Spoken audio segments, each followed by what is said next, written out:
Like the Cavs, we gotta let them know. They got it with the shit for bees. They got it with the shit for bees.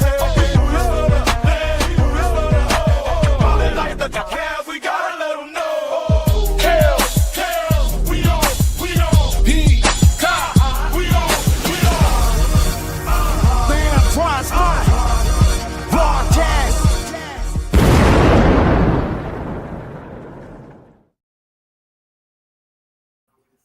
Welcome, everyone. Happy Monday. Welcome to this episode of the Antoine Spivey Podcast Show, live on the Diva Spivey Media Network, also on YouTube. Don't forget to subscribe to the YouTube channel for more content like you're about to receive today. And y'all know what that means. Not making the playoff Kales. Taking yet another L. Huh? No, can't hear you. Huh? What? Kales. It's a disconnection. I can't hear you. It's okay. Difficulties going on. What? We gonna reconnect when I become a champ. We gonna reconnect. You will never, ever. We gonna be reunited when it feels so good. When I win this chip. With some Lay's potato chips, them are the chips you go win. Hey, I like Lay's and barbecue too, so I'm gonna be in the barbecue. That's gonna be at the celebration. I'm gonna have Lay's, Doritos, salt and vinegar, all the chips. With that being said, again, people, I appreciate y'all for tuning in today. I hope everyone had a great weekend and a good start to the new week this Monday evening. We got a show for y'all today. We got a lot we're going to get into. We got some NFL news. We got some Cavs news. We're going to talk about these NBA finals. What'd you say? Oh, nothing. Talk about the NBA finals and which team needs to win game 3 of the finals to keep their hopes for a championship alive, something that Kells don't know nothing about championships. But we're going to get it started with your boy, former Brown Pro Bowl running back Nick Chubb has officially signed the one-year deal with the Houston Texans. How you feel about that? You like that? I like it because he don't have to become the man at once. He's going behind. He'll be getting about 15 carries a game behind Joe Mixon. With this, they can use both of them. But Joe gonna stay on the field more because Joe Mixon more of a pass catcher than Nick Chubb. Nick Chubb can use that. Georgia, when he was at Georgia, he was getting like 10 to 15 carries a game. So he used to that. He used to that type of role coming off the bench and getting less carries. Now, what I would like to see is how he came back from that foot injury. He a year removed from the knee injury, so this should be his best year removed from the knee because it takes almost up to a year and a half for that knee to really get strong. But he also had a broken foot. So we have to see how that broken foot is doing. But him going to the Texans is great because he don't have to take on all the load and try to be the Nick Chubb where he was in Cleveland. So I'm looking for Nick Chubb to get at least 700 yards, maybe 5 touchdowns this year, and maybe get another big contract with another team. Why? I told JD we was talking about Nick Chubb, you know what I'm saying? Mm-hmm. He was one of the Cleveland fans that was upset we let him walk out of here. We got to stop as fans, man, holding on to these players. And I like Nick Chubb. But at this point in his career, this is third knee injury. You know what I'm saying? Like, second one, I think back-to-back years, 2 of them happened on the same knee. Right. At some point in time, man, you gotta just look at the future and just get to thinking realistically, like, it's about time to start looking. One, as you always point out, younger in the backfield.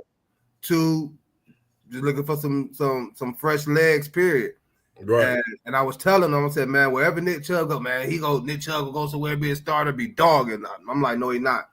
No, he not. You know what I'm saying? Wherever Nick Chubb go, he's going to go there to be a backup. Backup. But as you just stated, he's going to get his carries. wherever he went. It's funny. It's like when we had Kareem Hunt, it was Nick Chubb in that lead role. Kareem Hunt was the backup, and they made it work. Right. Now it's funny, like the roles reversed, and now Nick Chubb going somewhere where he's like the Kareem Hunt of that team, like Joe Mixon. But nevertheless, happy for Nick Chubb, man. I'm just hoping he get out on the field, man. That knee hold up for him. He's still young, but in the NFL, running back lives in the NFL ain't long anyway. So I just hope he can go over there, produce like you said for the Texans, play good, stay healthy. And just rock out with him, man. I ain't got no ill will to Nick Chubb, man. Best of luck to the brother. Right. That and also that might give the Houston Texans a better. That would help CJ Stroud out a lot because now he can have a running game when Joe Mixon is out of the game. Because when Joe Mixon was out of the game, they really didn't have no running game. And everybody knew they was about to pass the ball with the other running backs who was there. I don't know what happened to Dominic Pierce. He just fell off. Remember his rookie year, he was hot. Yeah, especially fantasy wise. Everybody was trying to get their hands on him. Yeah, I don't know what happened. Sophomore slump, and then now they just lost faith in him. You said you liked him. No, I liked his rookie year. But that's what happened to him then. You liked him and you cursed him. You liked the Madden curse. You done liked the player, cursed him. Now he done went downhill. So that's what happened. I said I liked him. I didn't pick him. So that's the difference. Did you hear what I just said? You liked him. You liked him. You liked him. So why that's not a curse on you? Because I'm a winner. You are a loser. But go ahead and finish. Okay. Then he should have still been winning. So you cursed him. You should have never liked him. That just messed up everything. Everything. Well, hey, he cursed himself because he should have ran better and played better. So it wasn't my fault. Yeah, he did fall off pretty bad last year. He fell off I don't know what happened. Because he was a starter running back. He was about to come and start a running back. And then they picked up who was the other cat they picked up? They picked up I can't pronounce his name. It began with something like that. I can't pronounce it. I ain't even about to try it. So they picked him up, and then who they had? So then they got Joe Mixon, and when Joe Mixon, and another thing about this deal with the Texans. This would help Joe Mixon too because Joe Mixon also get injury. Yeah, injury prone. He came to camp with a little banged up this season. Right. So this year, not this season. This year. Right. But that would preserve his legs because towards down the stretch, he really wasn't running the ball as he was effectively in the beginning of the year. Right. So with Nick Chubb, that take off some carries and might make him more fresher down the line so he could be that powerhouse running back. And also, this is going to be a good 1-2 punch. And I like what Houston has done in the offseason, trying to revamp their game plan because, they fell off a little bit on a pass protection. But now they got two known running backs who've been in the Pro Bowl. They also got two running backs who are powerful running backs who can break tackles. And the only thing that Nick Chubb can't do, but he's capable of doing, is catching the ball. Right. So I would like to see him catch a little bit more passes. But I'm happy Nick Chubb signed. I'm just glad he ain't signed in the AFC North. I'm just happy for that because it was rumors he might sign with Pittsburgh. And so I was just happy. I'm surprised Cincinnati ain't trying to go after him because they don't got no backup running back. They don't. So again, like I said, wherever he went, he was going to be a backup. Yep. But big up to Nick Chubb, man. 1 year, $5 million, I believe, $5 million deal. Yeah, pending his physical though. No, I think everything is everything went through. Yeah, it's all good now. Okay. So that means he's healthy. So that's a good thing. So again, big ups to. I mean, he could be healthy, but still coming off a knee surgery though. So I don't like. You could be healthy, but you never know how that knee gonna hold up until you actually get out there and game and some type of game for game time. He came back last year, so he put some wear and tear on the knee. I mean, he tried the knee out. Unfortunately, his foot got broke. That's the thing. His foot got broke, but he's still out there squatting 900 pounds. So that knee is fine.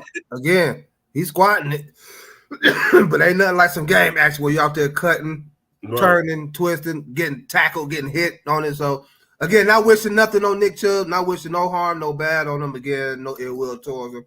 He did his thing here in Cleveland. Unfortunately, you know what I'm saying, it was time to move on, and he's now with the Houston Texans, and good luck to him, big ups to him, man. Go down there in Houston and hot ass weather, rock out. I am mad at Mika Fitzpatrick, man. He killed Nick Chubb's career.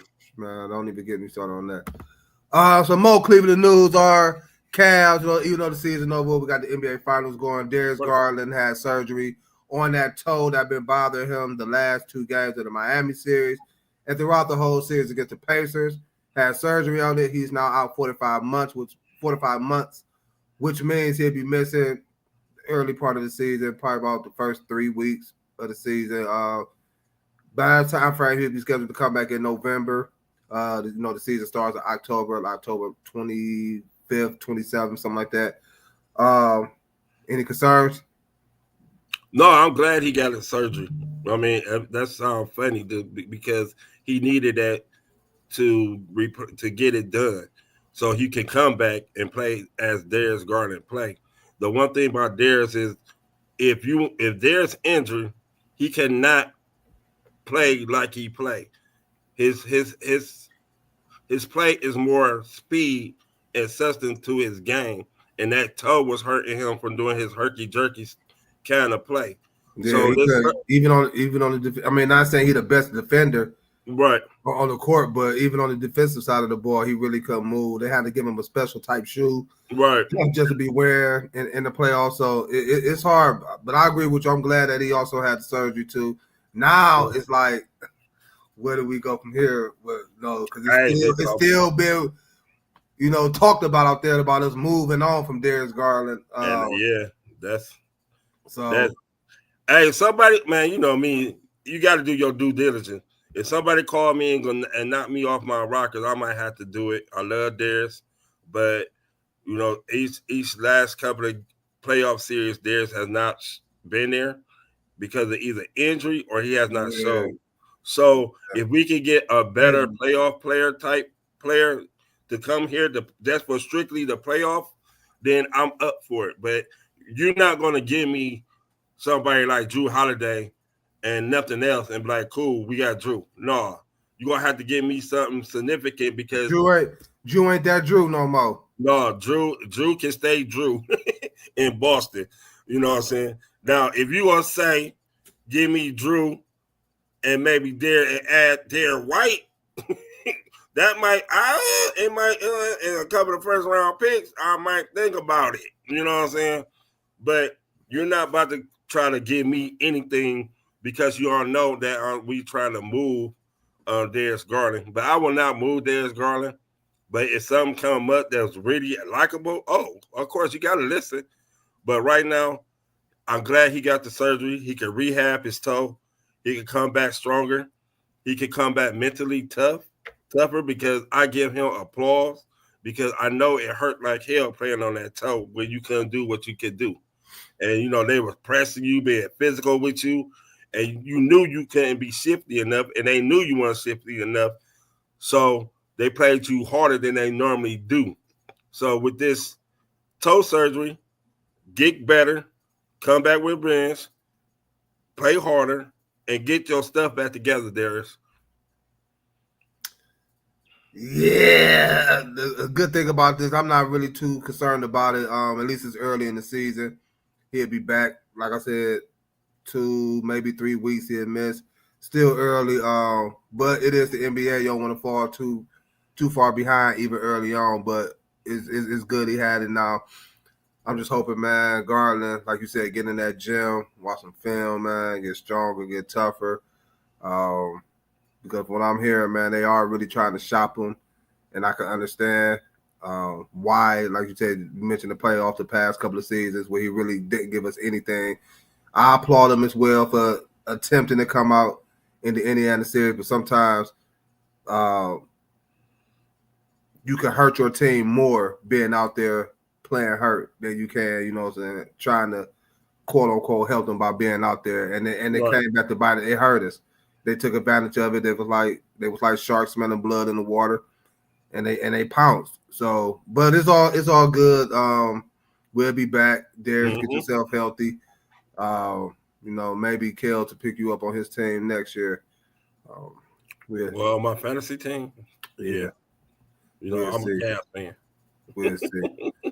I'm just hoping sometime soon.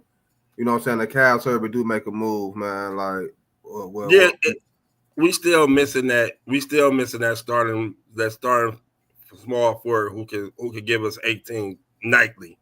I'm talking about 9. I'm not talking about once in a while. Max Strus can hit. Go get us Giannis.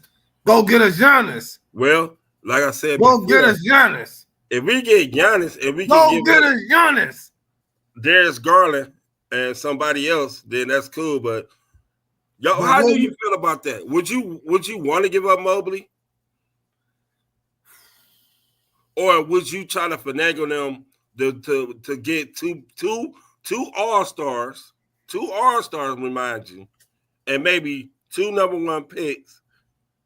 Darius and I guess the All-Stars you're talking about. Okay, Darius and Jared Allen. Yep. And 2 number 1s. To answer your first question, of course. Why won't I try to finagle them to get Giannis and still be able to keep Mobley? You know what I'm saying? And then we can put Mobley at the 5 to where, to me, that's where the Cavs played their best this past season with Mobley playing the 5 position. Okay. No knock to Jared Allen at all. But yes, of course I'm going to try to finagle them and get a Giannis and still keep Mobley. Now, to answer your second part question. Well, the second part of your question. Darius Garland, Jared Allen, and you said 2 first rounders? Yeah. What am I getting back with Giannis? Okay. Let's say you want the point guard, the young point guard coming back. But I say that if we get Craig Porter Jr. a chance, he might because I like how Craig Porter Jr. plays. So I'm looking back and like, okay, if we can we already had Kevin Porter Jr., so we probably won't want to take Kevin Porter Jr. back. So I'm looking at either Bobby Portis or Kyle Kuzma. No, because Kyle Kuzma really ain't do nothing. So I'm just looking at Bobby Portis and maybe the point guard, the young point guard that you like. So either I would love to have Portis back in the deal because that means we got a big man coming off the bench. Jared Allen, Darius Garland, and 2 first round picks for Giannis. You know what? I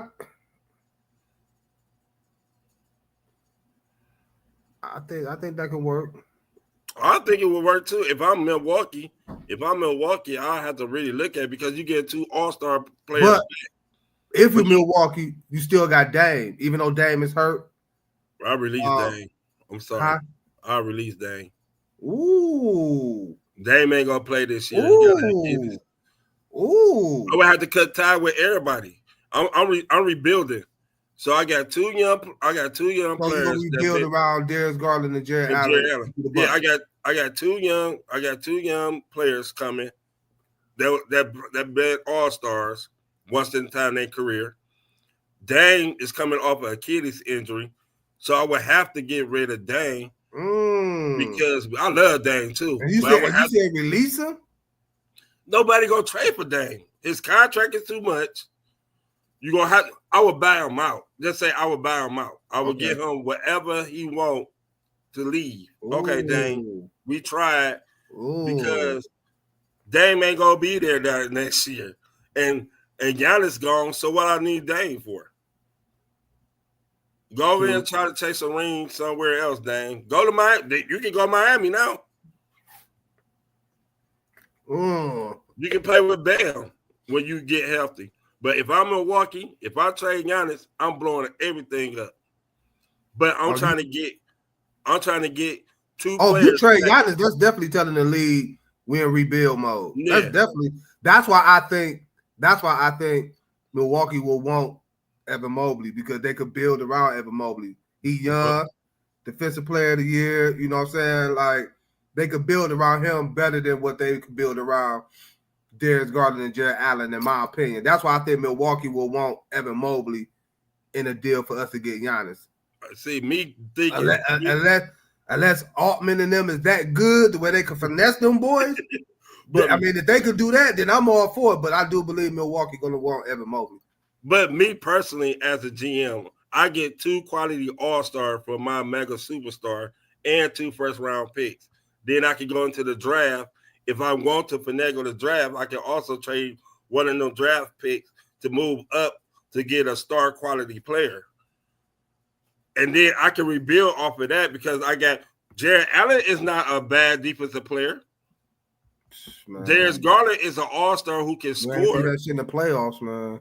Right. That's the only thing. They I don't know. They don't. But 2 for 1, and I get a couple of draft picks. I think I get 2 all-stars.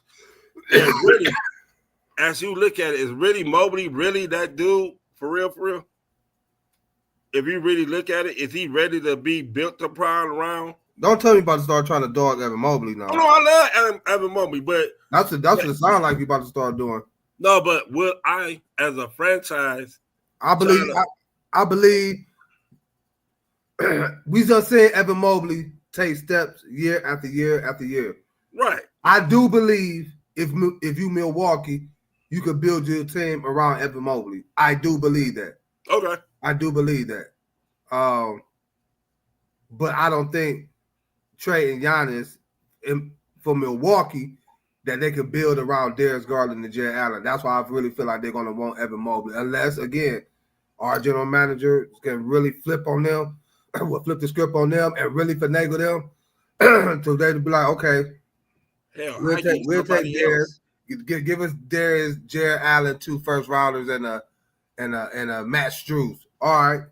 Hey, go ahead. I would whoever you want on this bitch, you got hell. Fuck it. I'll give you Isaac Okoro. Matt Strus, Isaac Okoro. If we can finagle him, take Isaac Okoro and we'll still keep Matt Strus. Yes. If we could do that. But in all reality, they're gonna want Evan Mobley. I think they're gonna really want Evan Mobley. Now again, to go back to your first original question. But 2 all-stars. Giannis is still in his prime.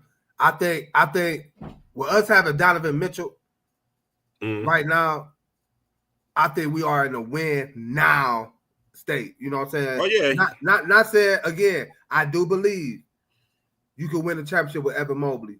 I do believe you can with him being your best player or your second option. You know what I'm saying for this team. I do believe, but. And the way we are in win now mode, I would have to take that deal. I would have to take Giannis and have to part ways with Evan Mobley. And at least I know night in and night out, I'm getting about 30 and 15. And maybe it's a good night, I'm getting a triple dub from him. I know that much. You know what I'm saying? I know that'll really open up things for Donovan Mitchell. I can imagine a 2-man game, a pick and roll with them 2. Oh yeah, so if I'm Cleveland and I could negotiate a deal with Milwaukee to get a Giannis. If I have to give up Mobley, then yeah, I'm gonna have to do it. I'm sorry, Mobley, and I love Evan Mobley. I like Evan Mobley. I do think. But you think okay? Mobley is the front. What else would you have to give up to get Giannis? Because you're just not gonna give up Mobley. No, it'll be something like a couple of first round picks, draft picks, Mobley, Strus, hell. Isaac.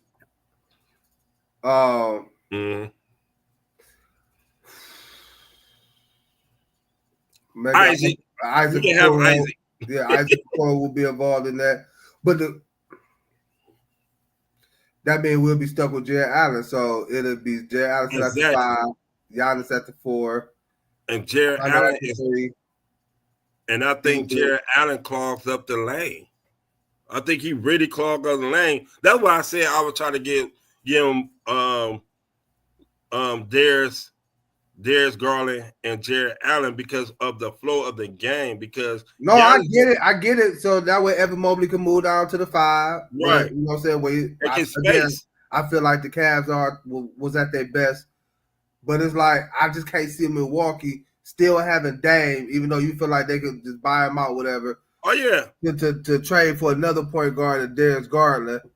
I just can't see them doing that. And then you still got Brook Lopez, or unless this was he on his final year to deal with them. If I'm not Get mistaken. rid of Brook Lopez. And then you bring in Jared Allen. Like for Milwaukee, for them, I think they'll be looking at it like, okay, how is this making us better from last year, even though we giving up a Giannis? Like, I just don't see that making. That's why I keep saying I think they will want they will want Evan Mobley. OKC, I know you ready for this one. Mister. You got something to say? You go wait for the show, and I'm gonna go ahead and give you. Oh no, you start up. No, I'm giving you the floor first. I'm gonna sit back and I'm giving you the floor first. Okay. I'm a numbers man. You know I'm a numbers man. Okay, right? okay, you numbers man. Okay. OKC Thunder tied up the series last night. It's now 1-1. Pretty much having their way with Indiana in game 2 at OKC. They needed to win that game. Couldn't go back to Indiana down 0-2. So it's 1-1. But the floor is yours, man. What you got to say, Mister? Look, you got the pen in your hand. Okay. You know, what happened in this game is this. Like I said, was going to happen is this. OKC starters only scored 75 points this game, right? The Indiana Pacers starters scored 73 points. Okay, so right there, the starters was even. What happened was that Caruso scored 20. Wiggins scored 18 points. That's 38 points for their bench, which propelled them to win that game. Because every time it came down to a shot, either Caruso was in the shot or Wiggins was in the shot, which propelled them the lead. I stated before, OKC bench have to play well because no matter how you think the starters with OKC is better than the starters with against the Pacers, the one thing the Pacers starters have is even numbers. They scored 15, 14, 16, 17, 11. Even though it was a blowout because of the OKC bench. OKC bench won this game for them. They scored 48. They scored 48 points this game but the Bucks 34 points. So once again, it's gonna come down to the two bench because the starters gonna play even. The starters gonna play even. It's gonna come down to the bench. This series gonna be win either by OKC bench or the Pacer bench. You know, we spoke earlier. We were talking about this earlier, and I think I said to you, man, much as I hate to admit this, and again, no knock to this guy. He does his work and he does it well. The man does his thing, but you know, even though sometimes I don't agree with a lot he say, but I respect what he do. And I told you earlier, I said, man, I don't want to do this, but I'm gonna have to agree with Stephen A. Smith said. You know what I'm saying? On the post game after the game last night, and I'm gonna say it to you. I don't want to hear all that. What they started scored, they started this and this and this and that. Where was the points when it mattered? Where was the see? You looking at it like, okay, it's garbage time. You know what I'm saying? Like you. I'll talk about in the beginning. I'll talk about in the beginning of the game with Caruso, and when they cut the lead down to 10. I'm hitting your statement about the starters and the points. I'm hitting that point first. Don't come to me with they had the 15, the 16, the 17, the 18. Where was them points at when them motherfuckers mattered? They was coming back. You all. Who was coming back? Indiana cut the lead down, going to the fourth quarter. Indiana cut the lead down, and then Caruso and Wiggins hit 2 key 3-pointers and Lou Dort. For some odd reason, I don't. He only had 3 points. But why do you only have 3 points? Because like, I don't want to put you know me, I don't like to put games in refs' hands. You know what I'm saying? Like as professional athletes, sometimes that's another thing. Let me get on that in a minute. Those motherfuckers. Ooh. But Lou Dort was in foul trouble. You know what I'm saying? Like he wasn't taking the volume shots he normally take. Chet Holmgren did step up. Chet Holmgren played good. Wiggins came off the bench, played decent. Joe had a couple of good minutes. Alex Caruso, but that because you know what I'm saying, the OKC starters might coach. I can't even pronounce his name. He could afford last night's game to sit SGA a little longer than what he normally. Jalen Williams, but why is that? Because they thumped on them. They thumped on them so early. You can sit your starters down for an extra 2, maybe 3 minutes. Jalen Williams, J-Dub, sat him down. He was sitting down a little longer than normal. Isaiah Hartenstein, you know, so there was the most minutes so far this series that he played yesterday. Right. I guess they figured the 2 big things was working with Chet and Isaiah Hartenstein. Mm-hmm. I think that kind of hurt Indiana because Miles Turner ain't about to bang down low. You know what I'm saying? Like that's another thing too. Pascal Siakam, he'll probably get down there, but Miles Turner ain't about to do that, especially against a Hartenstein or even a Chet, who's what about 7'3", 7'4" after the wingspan. So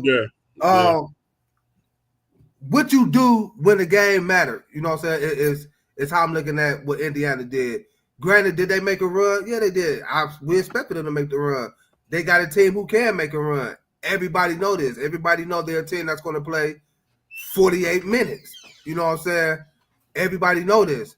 But yesterday, OKC defense played much better. We can talk about that.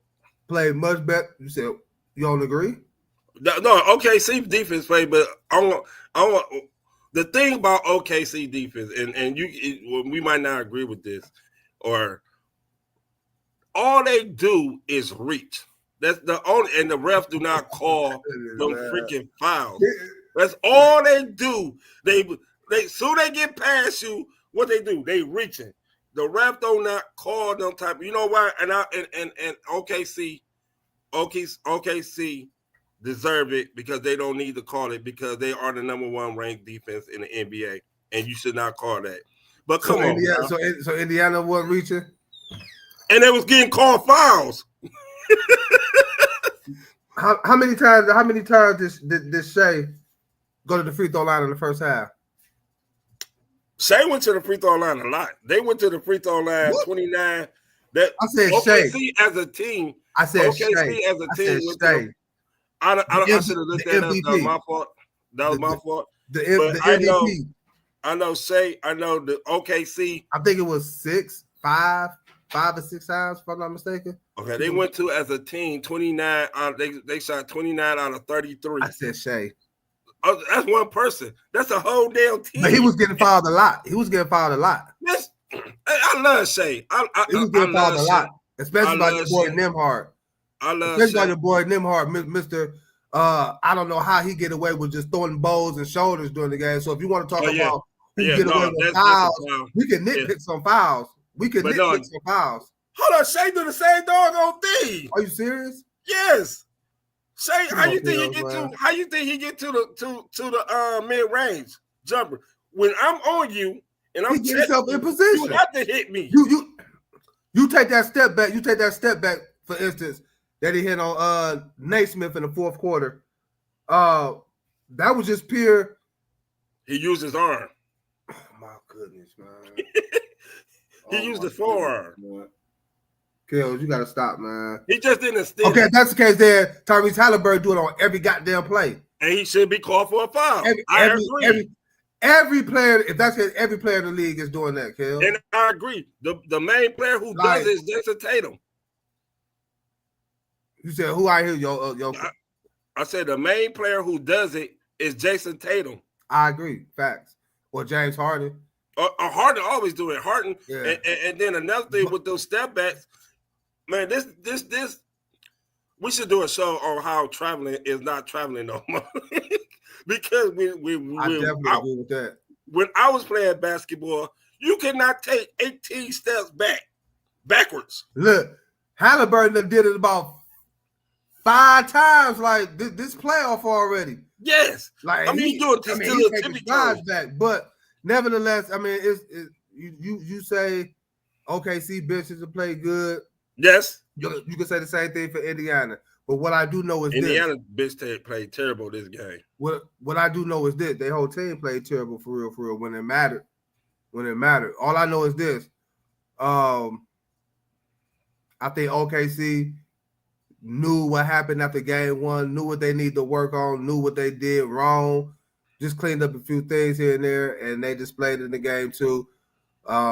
And I think it's going to carry over in Indiana. We're going to get on that in a minute. But it's going to be tough. It's going to be tough. Yeah. I mean, but also another stat that people should look for is when Indiana makes over 17 threes, they usually win the game. They only made 14 this game. So if OKC can stop them from hitting their threes and stop them from transition points getting easy buckets, then OKC will win this easily. But once again, Indiana has to not turn over the ball. They did better this game from 24 to 15, but they still have to stop unforced errors, out of bounds, not passing the ball right. That is a mental mistake, and maybe you can credit OKC defense. Definitely got to credit their defense because they give Indiana. Have to understand, they giving them a dose of their own medicine, right? Especially with the ball pressure. You also have to understand that they reach. So do not put the ball down where they can get them hands on the ball. I'm looking like, man, dude, y'all know they reaching. Every time they go to the hole, they reaching. So stop. You sound like right now you sound like a pissed off. No, I sound like a pissed off playing at the park, playing basketball at the park, dude. And you think you that guy out there, and yeah, you getting shut down, and you feel like you get shut down. I ain't never got shut down. You say what? What's the saying? What's the saying out in the basketball? You reach, I teach. They got to learn how to reach and not teach, because if you keep reaching, you gonna get this elbow in your mouth. My bad. I'm gonna teach you something, not to reach. Man, listen, quit hating on OKC. Just giving their props. They came out in game 2, did what they had to do, what they should have did in game 1. They knew they blew game 1. They bounced back strong in game 2, and I do believe it's going to carry over to Indiana in game 3, which brings me to my next question to you. Who need game 3 more, the Pacers or the Thunder?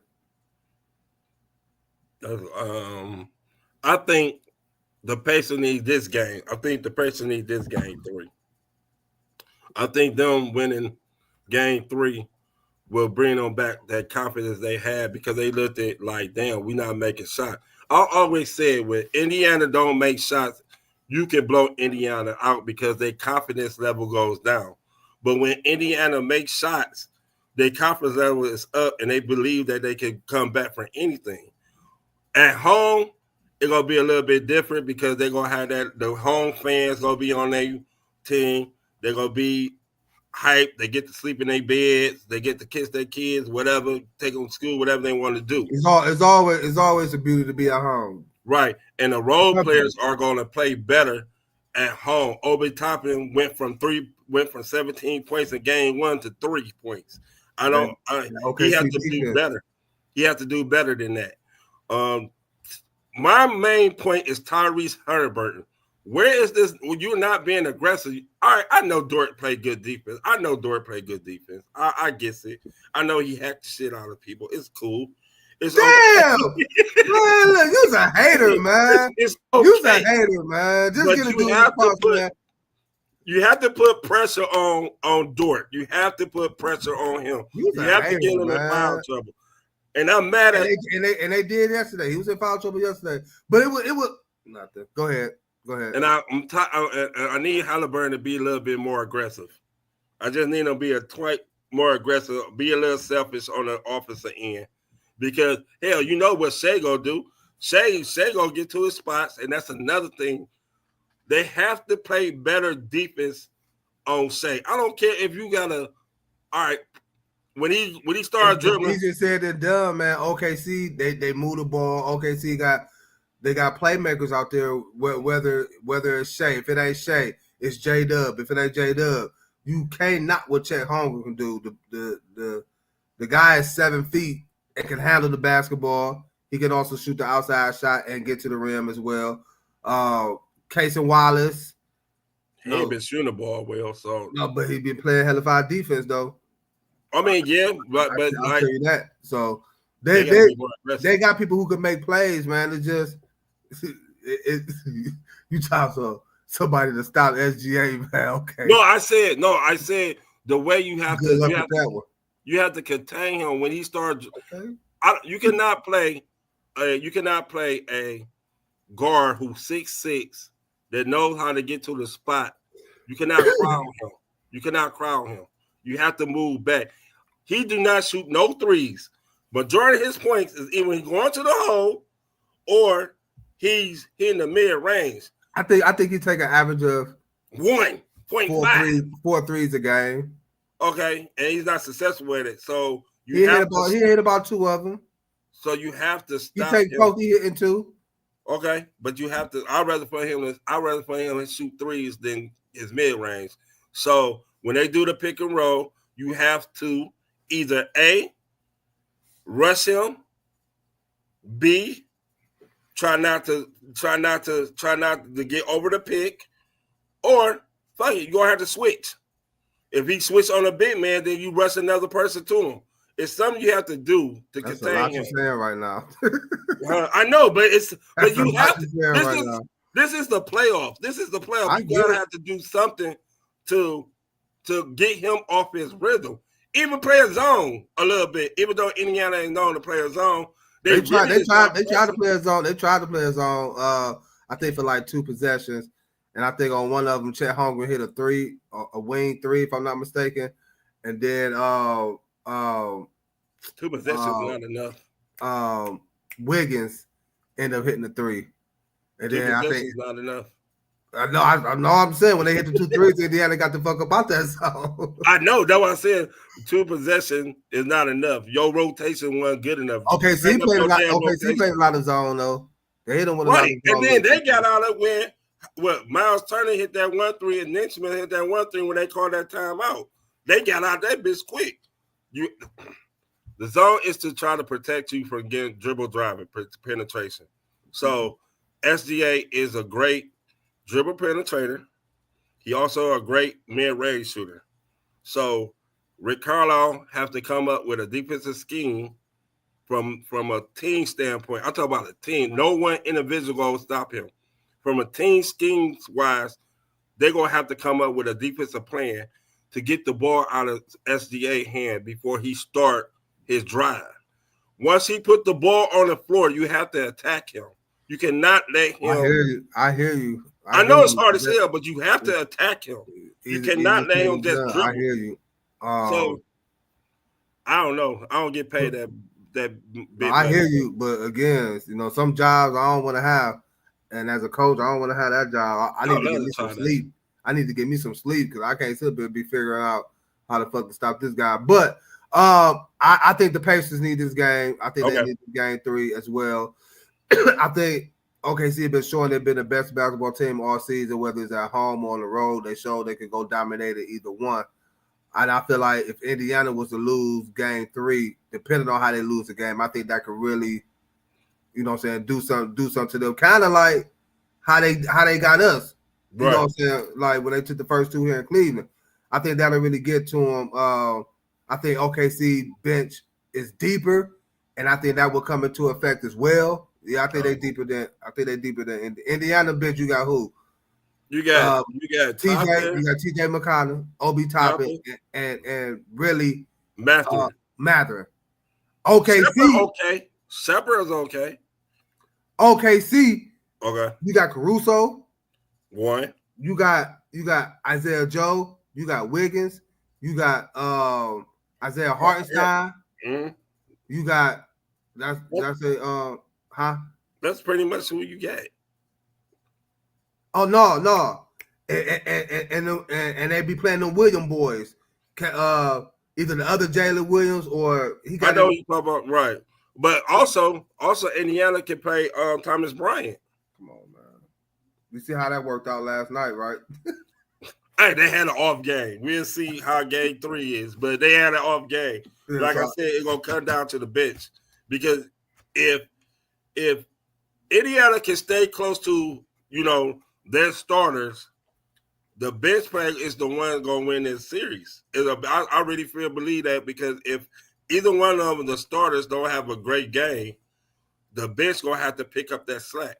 And I mean, I like, all right, in all honesty, all seriousness, I hear what you're saying. I hear what you're saying when you say that. But we know you got to have a bench, especially in the playoffs, in order to be successful. We know this, you know what I'm saying? So, but I hear what you're saying. But I just still think OKC starters wise can have a better chance on slowing Indiana down. The Indiana starter wise can slow down OKC. That's all I'm saying. Yeah, and I agree with you. They starters are better, but my job as somebody, if I tell them my starters out there, they like look, keep it close with it, and let's see if our bench can prepare us to the lead. And once we get the lead, we put it even. With OKC, they already know they got the better starters, so they're gonna have to come out and get a lead. And then they bench gonna have to sustain it. So if they bench sustain their leads, OKC will win this series with ease. But if they bench don't, it's gonna be a problem. That's all I'm saying. I hear that, and that can go both ways, and that's what make this game of basketball a beautiful thing to watch because you got two teams. If you really look at it, can mirror each other. Yeah, but I just think OKC is just more on the defensive side of the ball, which make their offenses more potent. But I hear exactly what you're saying. Most richest team in the NBA, and I love OKC. Cavs need some of their damn draft picks. Speaking of Shea, is he right now, or do he need to win his championship to be the face of the league? Shea right now is not the face of the league. I'm sorry to say that. He needs to win one to get there. But the reason why he's not the face is because his personality is too laid back to be the face of the league. They want people like Ant-Man, or don't say more marketable because Shea is marketable, so you can't say like more marketable. Like I don't think he's more marketable than Ant-Man. Who, Shea? Yeah. I don't know. Ant-Man is more. What's that word? Ant-Man is more out there. Let's just say that. Ant-Man is more out there. Shea is a humble dude. You know what I'm saying? He's not going to get in your face. He's not going to say anything. He's just going to play basketball. There's nothing wrong with that. Nothing wrong with that. But right now, Shea have to win a title to get him as the face of the league. Because Ant-Man might be, you have the Joker who won one, Jason Tatum maybe, if they really push Tatum, but he got somebody on there that won his spot like Jaylen Brown. You don't have nobody else that really can push the league that you can be like, oh, that's who I want to come see. Do you think everybody want to come see Shea play? Mm-hmm. Yep. Yep. No questions asked. No questions asked. What do y'all think? Do y'all think people want to come out to see SGA play basketball? Yay or nay? I think people want to come see Ant-Man play more than SGA because of his dunking ability and talking. If they do, or if that's the case, then it's going to be because Ant-Man is more of a high flyer, and in today's game, that's what people like to see, high flyer. But people is coming out to see SGA. They're coming out. They're coming out to see SGA. Huh? What you mean, huh? I don't mark my. If he coming to Cleveland, I want to go see SGA. Stop it, I want to see Stop SGA. it, I want to see SGA go to the hole and shoot mid-range jump shots. Stop it, man. I love SGA. You sound like a real hater right now, dude. No, I'm not a hater. Yeah, you are. You are. If you circle a game, you gonna want to see Ant-Man before you see SGA. So if that's the case, then why you ain't circled to go see Ant-Man when they came here? Because I don't like Minnesota. Help me make this sense. I don't like OKC. I like OKC. Help me make this make sense. I'm not making. You go circle your calendar to want to see Ant-Man, and I said people. So no, you said you too. Well, if I want to, I go. So, but I just said why you didn't go. You said because I don't like Minnesota. So it's about Minnesota or Ant-Man. But people is coming out to see Ant-Man. SGA, man. Like for real, they're coming out to see SGA, man. Like he's him. Ain't no. Somebody said no. Huh? So, but Donna Lockett said no. There's a comment. I don't know how to. My bad. Oh no, you cool? No to what? Yeah, no to. What you saying no to? But you better quit hating on SGA, man. Man, hey, look. You know that's my boy.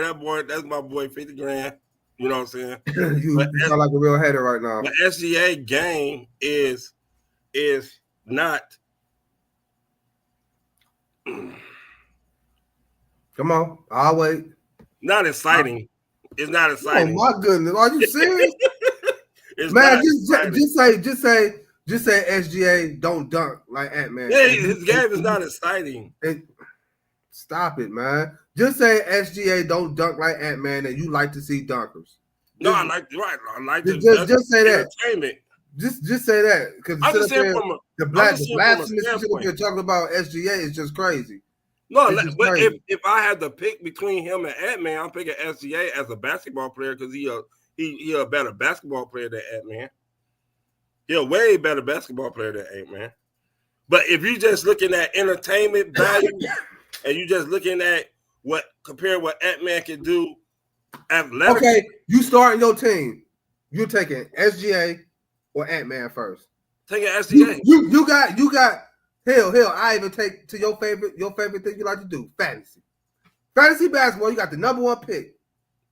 You taking SGA or Ant-Man? Between them two, you taking SGA or Ant-Man? I'm taking SGA. Why? Because he's a better player. He's not the most exciting. He's a better player, overall player. And you don't think people will come out to want to see that better player? If you want to see, if it depends on what type of basketball mentality you have. Do you want to see fundamentals? See SGA. She said no. So, is you a better fundamental player if you into the game that knows how to play the game, fundamental wise? You know he go get to his spot, he go shoot, bam. Yeah, just say you want to see dunks. Just say I said that. Dunks. But basketball wise, just strictly on talent, SGA is a better basketball player than Ant-Man. I start my team with SGA all the time. Okay. Long would agree with that. Yeah. And for you and Miss Donna Lockett, y'all better put some respect on SGA name, man. People coming out to see SGA play basketball. After he win his chip this year, he gonna be representing the league, MVP, championship, all in the same year. The past couple of years, for real, SGA been doing this thing. So y'all really better put some respect on this name, for real. What Birdman said, put some respect on my name. Would you pay your last dollar, or would you eat? What that was the temptation? Would you pay your last dollar, or would you buy this cheeseburger? Pay my last dollar for what? To see SGA. If I had my last dollar in my pocket, and I got a chance to see SGA or get a cheeseburger, yeah, I want to see SGA.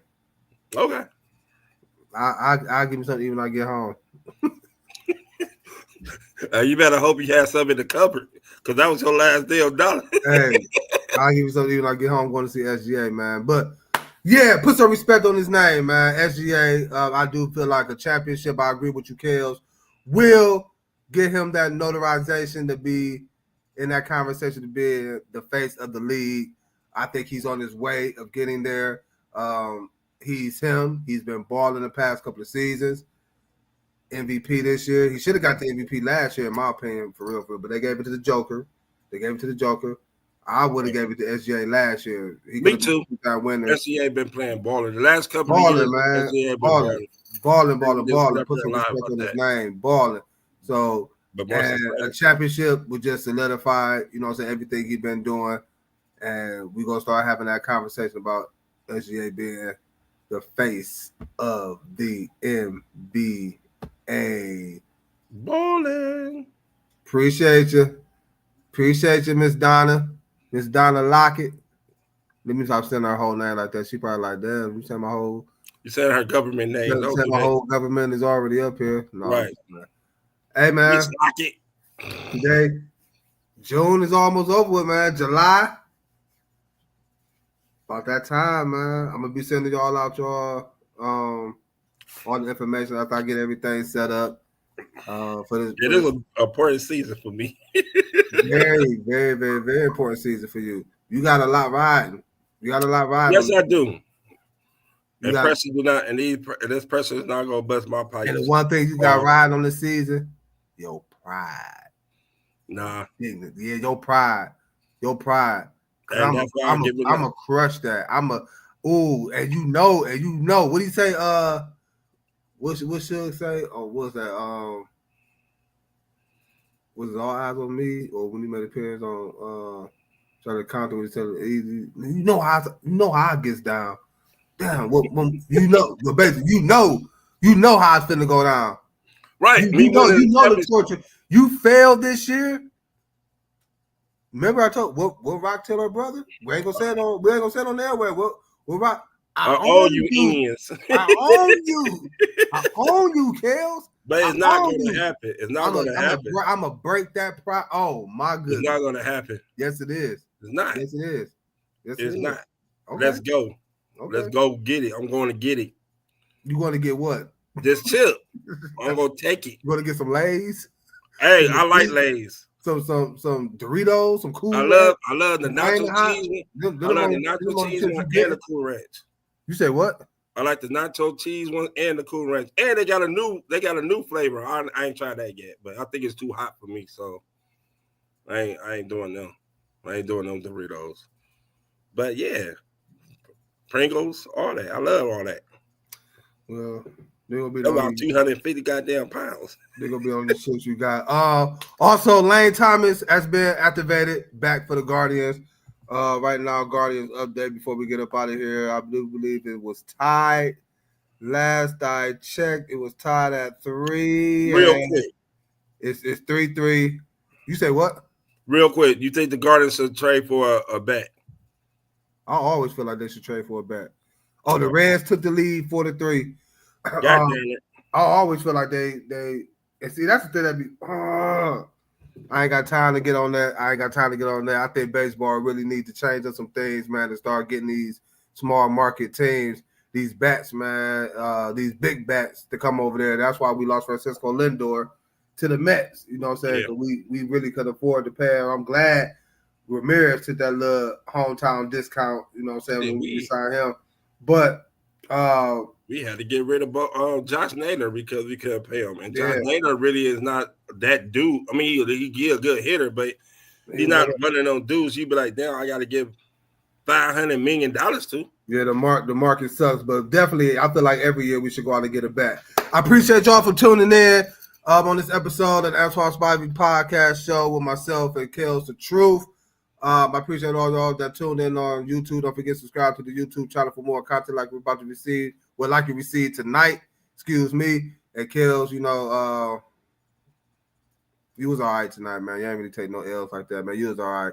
Hey, I try, you know what I'm saying? I try to be the Mike Tomlin of the show, you know. Check us out, same time, same place, Wednesday. Till then, y'all stay safe. Enjoy y'all Monday night. We out of here. Deuces.